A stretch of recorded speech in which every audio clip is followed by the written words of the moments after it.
para charlar, como para poder tratar de darle un poquito más de claridad a los acontecimientos y el contexto actual en el cual las derechas están no irrumpiendo, porque en realidad estaban presentes, sino que digamos, están llegando a lugares de decisión, y en el caso de Brasil, Argentina, Estados Unidos, Italia y demás, ya son gobiernos, ¿sí? Si uno trata de hacer un poquitito de ir un poco para atrás con respecto a los modelos comunicativos o a las formas que fueron adquiriendo las diferentes eh, características que fueron asumiendo tanto en Estados Unidos, Brasil y Argentina, que es lo que más he trabajado y con lo que más tengo cercanía. Uno diría que se rompió el modelo comunicativo tradicional. Yo arrancaría por ahí. Se rompió la lógica en la cual la política y la forma de construcción de un vínculo con el seguidor y el ciudadano se hacía hasta la irrupción de no sé, Trump y su manejo del Twitter, Bolsonaro y su manejo del Twitter y de los grupos sociales como WhatsApp, y en Argentina particularmente, digamos, el actual presidente, ¿sí? Digamos, con algunas aristas también y con una impronta diferencial a la hora de pensar en esa comunicación y esa llegada más directa a seguidores, adherentes, ciudadanía en general. Ujú. Entonces, en ese sentido, me parece que todavía estamos comprendiendo, digamos, no es que podemos tener certeza, sino que tenemos como algunas líneas como para empezar a pensar. Si pensamos en la última elección y nos remitimos a lo que fue la elección general aquí en la República Argentina, vamos a encontrar que las diferentes fuerzas políticas intentaron una forma de comunicación directa con la utilización de medios no tradicionales o medios digitales.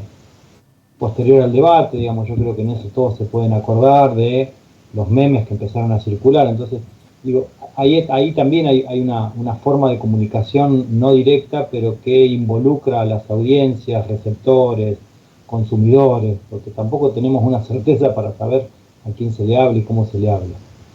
Pero desde los memes y las diferentes formas de vinculación y comunicación hasta mensajes directos o hasta compartir mensajes de otros seguidores fueron utilizados por las diferentes fuerzas políticas.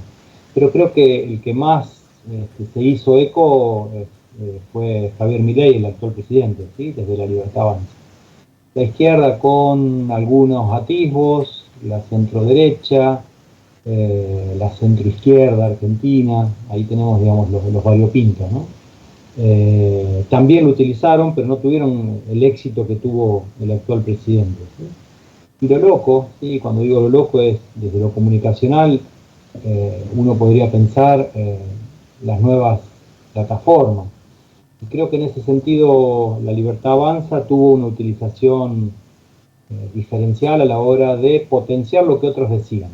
Entonces no era un mensaje directo del actual presidente, sino que era una retroalimentación híbrida de mensajes que las audiencias emitían o construcciones que las audiencias emitían y que los ponían en circulación nuevamente. Y cuando decimos poner en circulación es retuitear, me gustear, compartir, y con las diferentes acepciones que tienen las redes digitales. Creo que ahí estuvo lo distintivo.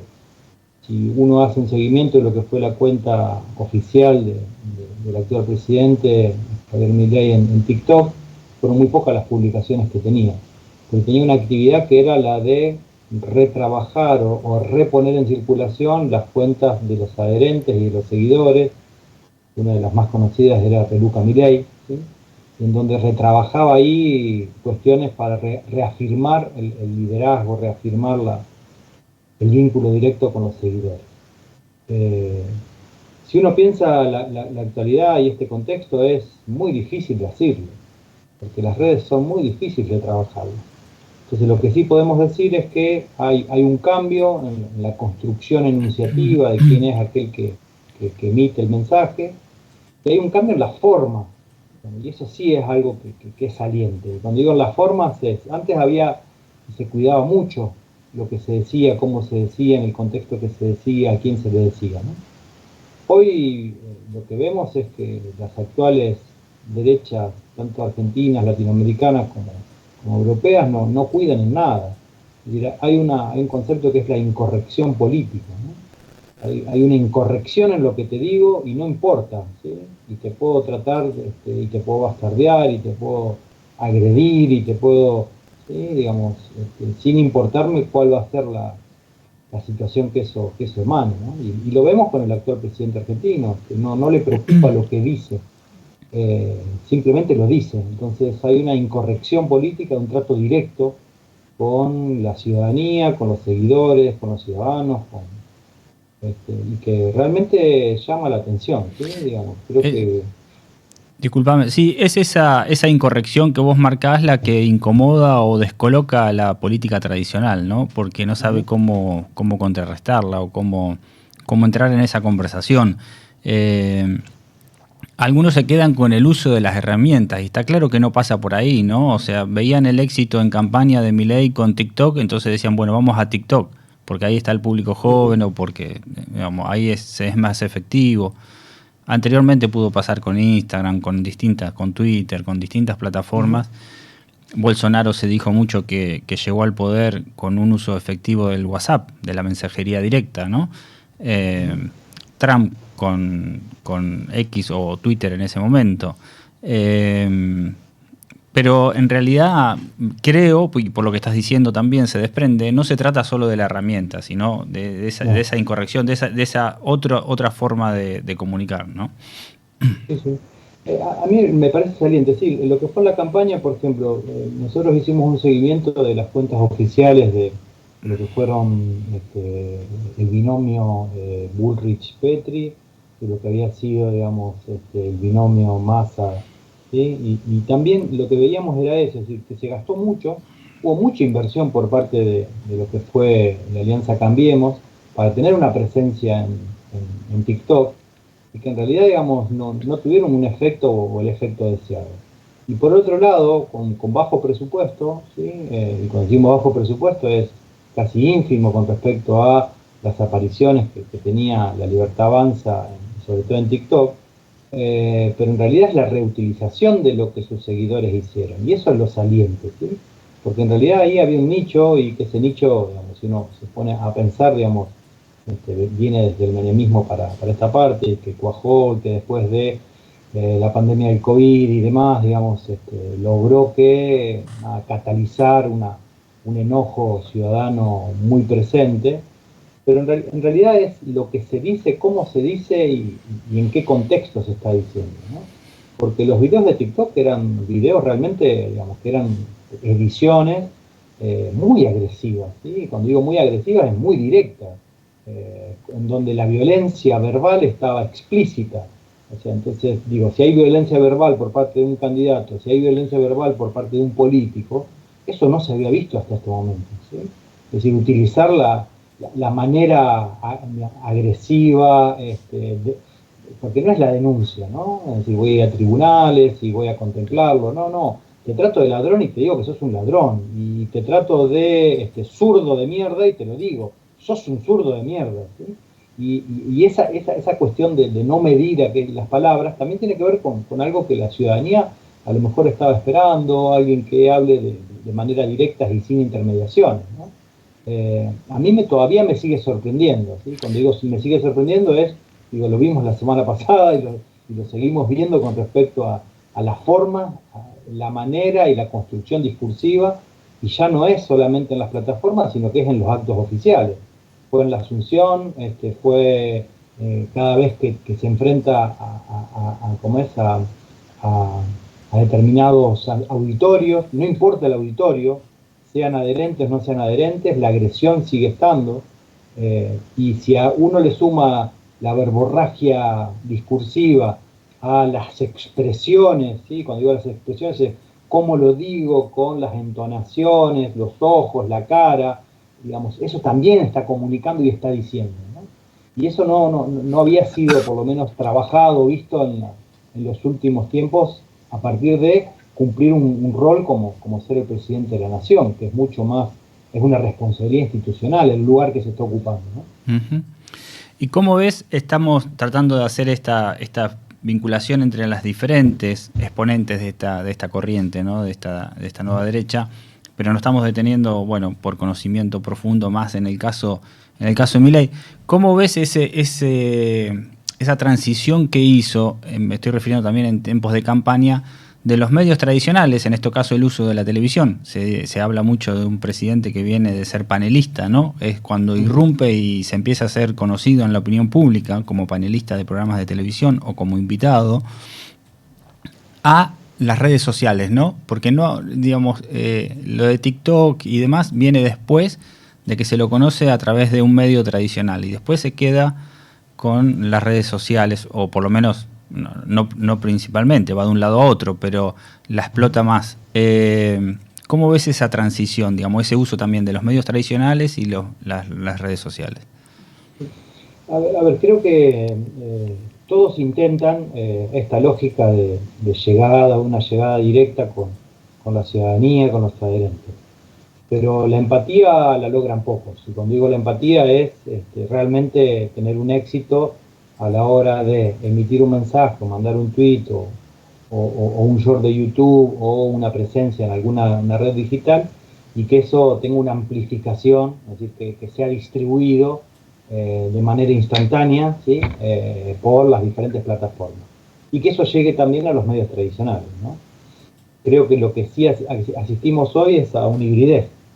Cuando digo una hibridez es que los mensajes no pueden ser trabajados solamente en los medios tradicionales, y cuando decimos medios tradicionales, televisión, radio y prensa, con sus ediciones físicas, ¿sí? En determinada hora, en determinado momento, y solamente en los medios digitales, ¿sí? Creo que hay una necesidad de las dos esferas y de los dos ecosistemas. Por un lado el ecosistema tradicional de medios y por otro lado el ecosistema digital. Lo que sí fue distintivo es que en realidad, digamos, las apariciones en los medios tradicionales le permitió tener una llegada, digo, no es Fantino el responsable, ¿no? Cuando decimos Fantino es quien lo invitó por primera vez a ser panelista en televisión, sino que en realidad el personaje como personaje fue un personaje televisivo. Y también volvemos a esa cuestión de lo que aparento que soy y que lo hago de manera, digamos, desenfrenada, abierta. Si tengo que gritar, grito, ¿no? Y también tiene que ver con una lógica en donde construyo un personaje o construyo una imagen de lo que debería ser ese economista en su primera época, en donde, digamos, hay que matar a Keynes, ¿sí? Digamos, y lo decía en un tono agresivo, violento, pero también, digamos, que cuajaba para lo que era la escena mediática de ese momento. Todos los programas de televisión necesitan a alguien que desentone con la lógica, ¿no? Entonces la incorrección política también va por ese lado.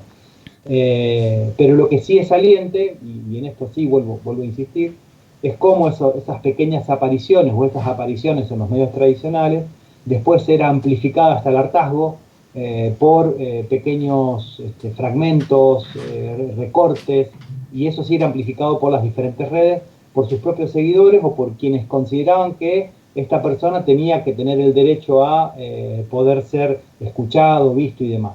Eso sí me parece saliente. Entonces ahí vemos cómo hay una relación directa entre los medios tradicionales con los medios digitales y cómo unos se necesitan a otros, ¿sí? Es decir, no es que las esferas y la audiencia se capta por un solo lugar, sino que hay una retroalimentación y es algo híbrido.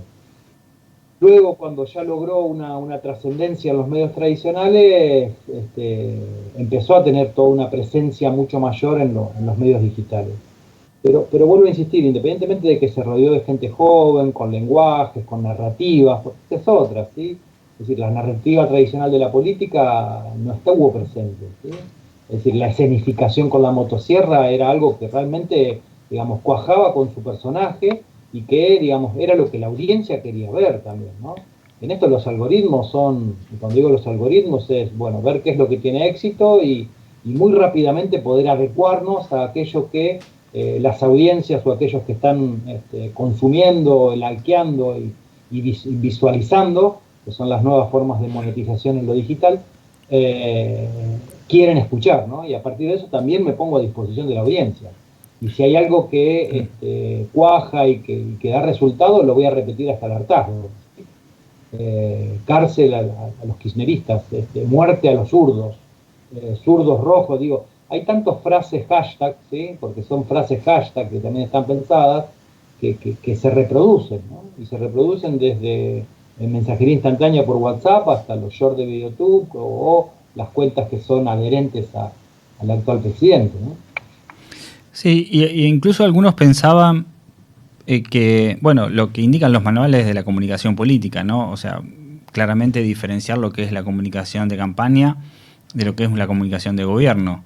Entonces, que ahí podía haber un quiebre y que su comportamiento iba a ser diferente, que lo que le había alcanzado o le había servido para ganar la elección no iba a ser lo mismo para gobernar. Sin embargo, no sé cuál es tu apreciación, pero estamos viendo rasgos bastante similares, bastante parecidos a lo que recién describías, ¿no? Con su forma de compartir posteos, de su incorrección, de sus insultos, de sus agravios, de su estilo desenfadado, como mínimo, ¿no? De comunicar, aún ya siendo presidente de la nación.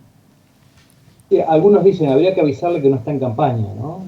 Al actual presidente. Y me parece eso también. Pero por otro lado, hay quienes marcan también que esa parte de la narrativa o esa narrativa es la que le permite, en gran medida, tomar medidas antipáticas, antipopulares, que en principio afectan mucho a la población en general, pero que esa narrativa, por ahí en contraste con el pasado y con distintas situaciones, le permite, bueno, ir avanzando, ¿no? Sí. Me parece que uno podría pensar en las experiencias de los últimos años en Argentina. Y si nos circunscribimos a lo que fue la experiencia de Mauricio y Juntos por el Cambio cuando llegó a la presidencia, muchos le criticaban de por qué seguía haciendo los timbreos, ¿no? Digamos, como experiencia. Entonces uno dice, bueno, si sirvió para una instancia que era la instancia electoral, la de captar votos, la de hacerme conocer, por el otro lado, siguió siendo una herramienta comunicativa de llegada a la población que la siguieron utilizando hasta el hartazgo, ¿sí? Recordemos que él iba y, digamos, con su jefe de gabinete, con Marco Peña y con las principales referentes del espacio político, y continuaron haciendo los timbreos, tanto en Provincia de Buenos Aires, como con la ex gobernadora María Eugenia Vidal, como en diferentes puntos del país. Con el actual presidente me parece que tiene que ver con un rédito y con seguir buscando la diferenciación con la casta, ¿sí? Cuando digo la casta es la política en general, ¿no? O la casta que somos nosotros, los docentes universitarios, o la casta que son todos los trabajadores. Me parece que ahí hay como una necesidad de poder seguir ampliando la brecha con los sectores que no la ven, ¿sí? Cuando decimos no la ven es una construcción, un enunciado que sirve como para diferenciar a aquellos que están a favor de la actual política de gobierno y a aquellos que nos encontramos todavía en una situación distante, ¿sí? Y que nos preocupa cuestiones que hacen a el país en general, ¿no?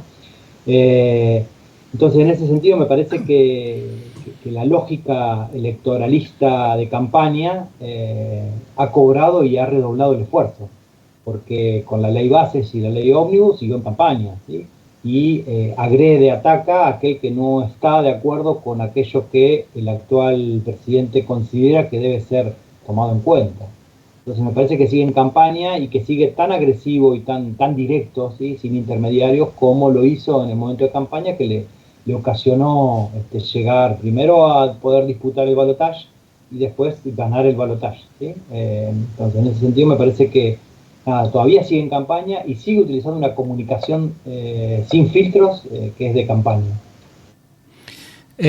Incluso esta misma lógica la usa en la arena internacional, ¿no? Hemos visto cómo en sus distintas incursiones, que son bastantes, estamos hablando de los viajes del presidente Milei al exterior, a encuentros oficiales y no oficiales, porque varias de sus participaciones fuera del país tienen que ver con actividades no oficiales.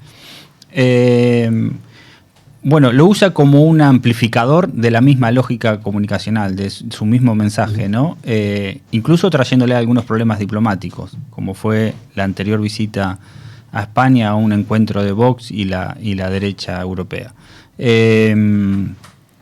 Y ahí se para y también usa la misma. Incluso en alguna entrevista él se jacta de esa situación diciendo que, bueno, muchos de los políticos, y los describe como los políticos tradicionales, dinosaurios, analógicos, sienten envidia por esa repercusión que obtienen cada incursión, cada actividad, cada declaración, cada acto que hace él mismo, que hace el presidente. Y contrapone estas figuras, ¿no? De su estilo contra lo tradicional, lo viejo, lo analógico. Sí. A mí lo que me sorprende es que es la figura, o sea, el que habla es el presidente de la República Argentina, ¿sí? Y me parece que desconocer su impronta, y que cuando emite un tuit, vamos a seguir llamándole tuit, no le vamos a decir X, vamos a decir tuit todavía. Cuando emite un tuit, lo hace de manera, digamos, desenfrenada, con mucho, si es con respecto a alguna cuestión que se está tratando y que es algún tema político con respecto a las diferentes cámaras, o el destrato a los parlamentos. Digo, a mí me preocupa, ¿sí? Cuando digo me preocupa, me parece que no es la lógica de mi representante o del presidente de la nación. Creo que hay veces que no mide, o a lo mejor sí lo mide, de quien el que está hablando no es Javier Milei, el economista liberal, ¿sí? Que no es Javier Milei, el candidato a diputado primero por la Ciudad de Buenos Aires y luego candidato a presidente de la Nación. Entonces, en ese sentido me preocupa, ¿no? Ese enunciador, que es él, ¿sí? Pero que es la República Argentina, ¿no? Entonces, digo, el lugar que está ocupando y que no le importa, a veces no le importa, ¿sí? A la hora de decirlo. Dice lo que dice y dice lo que piensa, sin tener demasiadas consideraciones con quién lo está diciendo y en qué contexto lo está diciendo. Uh-huh. También ahí hay una cuestión que me parece que si se sale del personaje, este personaje que ha construido y que le ha dado tanto rédito, tiene miedo de perder audiencia. Y cuando digo audiencia es ese 28%, para ser bien así cuantitivista, ¿no? Ese 28% de la primera vuelta, ¿no? No al 52, el 28, ¿sí? Porque ahí me parece que también hay que empezar a analizar, ¿no? Y que muchos miembros de su actual gabinete hablan de un 52, 54, que fue el balotaje. Creo que ahí hay como números dispares, ¿no? Sí, algunos se separan también en lo que marcan algunas encuestas, las hay de todo tipo, ¿no? Pero el respaldo que tienen en la opinión pública, pero aún suponiendo que está por encima del 50% en respaldo o en cierta expectativa, cierto apoyo de la opinión pública, vos sabés que es muy difícil separar, yo creo que no se puede separar la comunicación de la política, ¿no? O sea, son dos caras de la misma moneda, por lo tanto, digamos, mucho de ese apoyo tiene que ver, obviamente la parte comunicacional es parte misma de esa gestión política y ayuda, pero ¿qué podría pasar, esto aventurando un poco, si, bueno, empieza a haber cierto hartazgo, cierto rechazo a su política de gobierno y demás, si la misma lógica comunicacional, si la misma narrativa le va a servir para esos instantes, ¿no? El estilo, esta incorrección que vos marcabas, este insulto, este apoyo en las redes sociales, este retuiteo de otras cuentas. ¿Qué pasa cuando el apoyo merma, empieza a descender? Las críticas contra las políticas de gobierno, si fueran en aumento, ¿qué pasaría con esa lógica, no? Digamos, me parece que ahí entraría un poco en crisis esa no separación de lo que fue la comunicación de campaña de la comunicación de gobierno. No sé cómo lo ves ahí. No, ahí nada, es un escenario próximo a suceder, o sea que veremos cómo se transforma y de qué manera se da. Lo que sí me parece es que no veo que adopte una modificación en su construcción discursiva. Tal vez lo que va cambiando son los enemigos que voy buscando en ese momento para lograr mayor adherencia, ¿sí? porque puede ser un político, puede ser un radical, puede ser una cantante como Lali, todo aquel que niegue o que diga todo lo contrario a lo que yo pienso y digo, puede ser artífice, no solo de un mensaje de agresión directa, sino que todos mis seguidores y mis trolls van a actuar en consecuencia de aquello que yo digo. Entonces, me parece que es un escenario que todavía está ahí por verse, que tenemos experiencias en las redes digitales, en las plataformas de situaciones parecidas, que se sucedieron en los diferentes gobiernos, ¿sí? Cuando digo en los diferentes gobiernos, es desde el 2011 a esta parte, ¿no? En donde aquellos que no comulgan con determinada idea son perseguidos por diferentes adherentes, y que en los últimos años, y cuando digo los últimos años es desde el gobierno de Mauricio a esta parte, se dio con mucha mayor virulencia a la hora de poner en acción el ejército de trolls que están al servicio de determinados políticos, ¿no? Y que son pagos en algunos casos. Lo que llamó la atención en campaña es que no eran todos pagos, ¿sí? Con respecto a Javier y la Libertad Avanza. Entonces había mucha gente que trabajaba y que lo hacía de manera fehaciente, pensando en una idea política, ¿no? Por último, y agradeciéndote esta conversación, ¿cómo ves a la oposición? A la oposición en Argentina o a la oposición en general a estos movimientos, ¿no? Que vemos muchos emergentes que intentan copiarlo, otros no, genuinamente, y ves cómo tienen aceptación. Raro, porque digamos, hay veces donde no tiene que ver mucho la cuestión ideológica, porque tienen aceptación por ahí por decir las cosas de frente, como señalabas hace un rato, por parecer frontales, por parecer sinceros, por empatizar de alguna forma con la opinión pública, sin tener mucho que ver qué es lo que están proponiendo, qué es lo que están diciendo, sino esa forma de llegar a los jóvenes o a distintos públicos, aún con políticas viejas, aún con modelos que por ahí ya estaban como descartados, pero sin embargo son esos personajes los que en esta etapa, digamos, de la era digital y demás, es como que tienen mayor aceptación.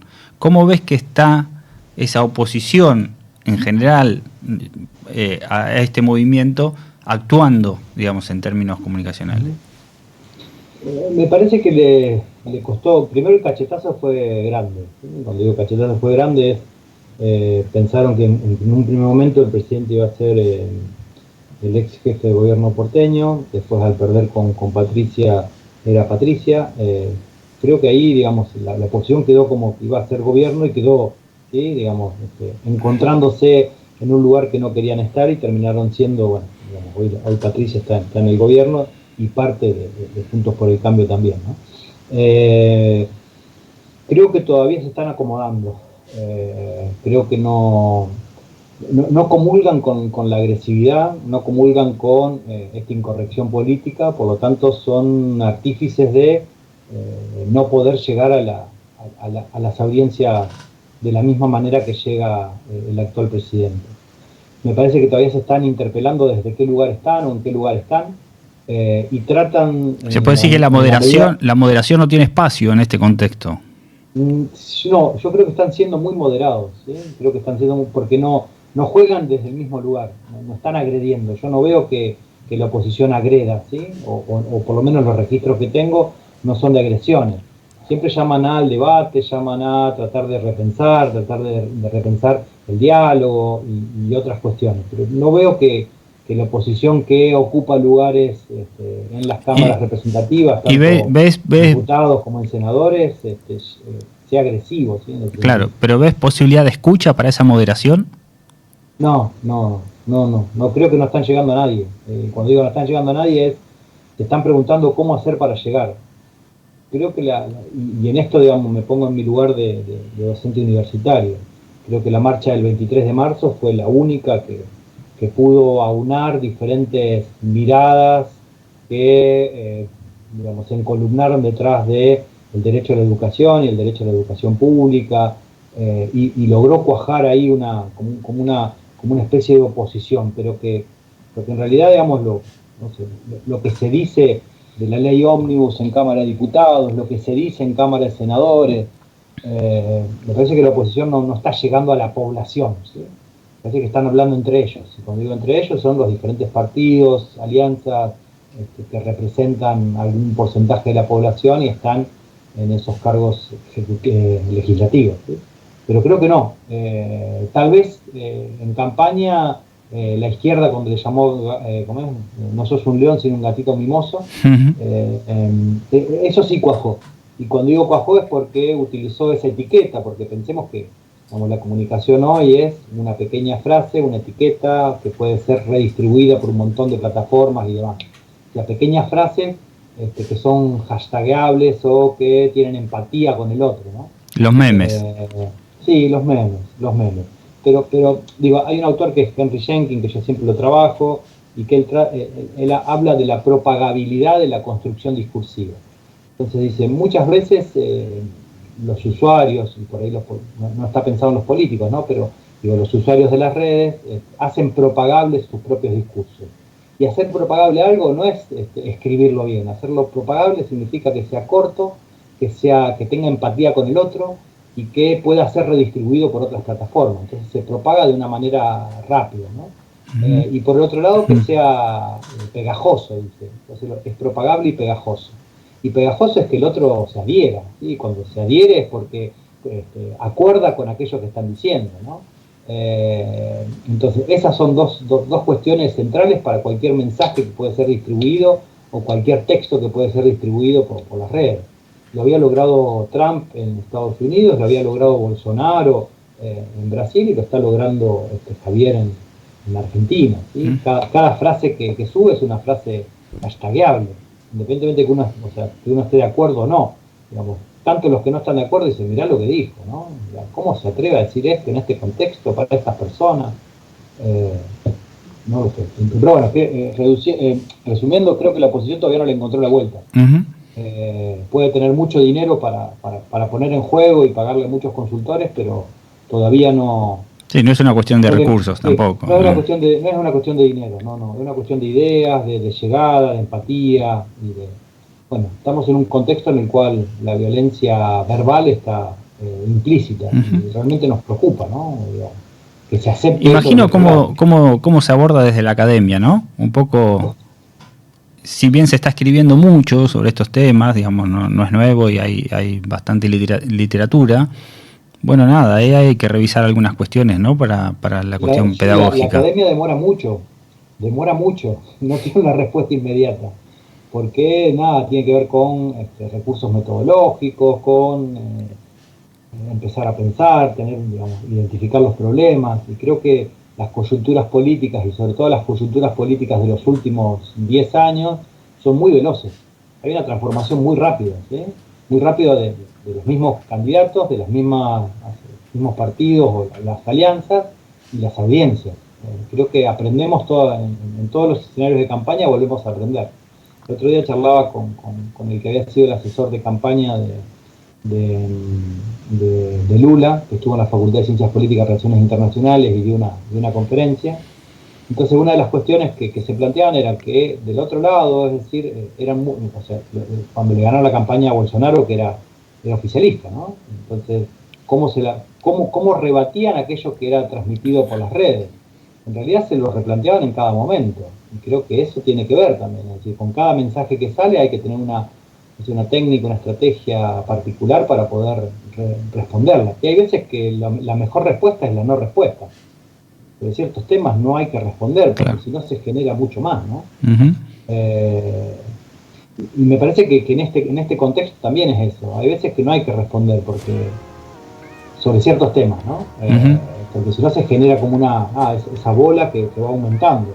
Porque si no tenés nada inteligente que decir, mejor no decís nada.